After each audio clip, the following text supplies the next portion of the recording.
నువ్వు చనిపోతే ఎవరికి ఆస్తి అని అడిగారు. అప్పుడు అప్పటి నుంచే నాకు డౌట్ స్టార్ట్ అయింది.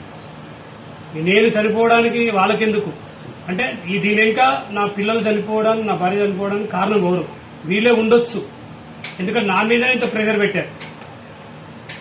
నా భార్య పిల్లల మీద ప్రెజర్ పెడతారు కదా. అందుకోసం నేను గట్టిగా కోరుకున్నది ఒకటే, మీడియా మిత్రులందరికీ, దీన్ని వెలికి తీయండి, నాకు సహకరించండి. ఎందుకు ఏ రాజకీయ నాయకుడు, ఏ వ్యక్తి నాతోటి పరిచయాలు లేరు. నాకు మొత్తం డబ్బు అంతా తీసుకెళ్లిపోయారు. నా దగ్గర డబ్బు గిట్ట లేదు. వాళ్ళు డబ్బుతోటి అందరినీ మేనేజ్ చేస్తున్నారు. నా డబ్బు తీసుకొని నా మీదనే పోటీగా మేనేజ్ చేస్తున్నారు.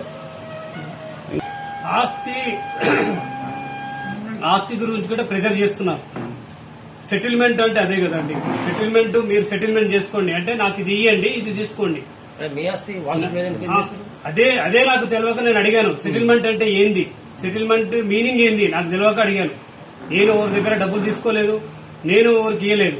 నీ ఆస్తి నా దగ్గర లేదు, నా ఆస్తి మీ దగ్గర డాక్యుమెంట్లు అన్ని ఉన్నాయి. నా డాక్యుమెంట్ నాకు ఇవ్వడానికి మీకు సెటిల్మెంట్ ఎందుకు చేయాలి? ఓకే.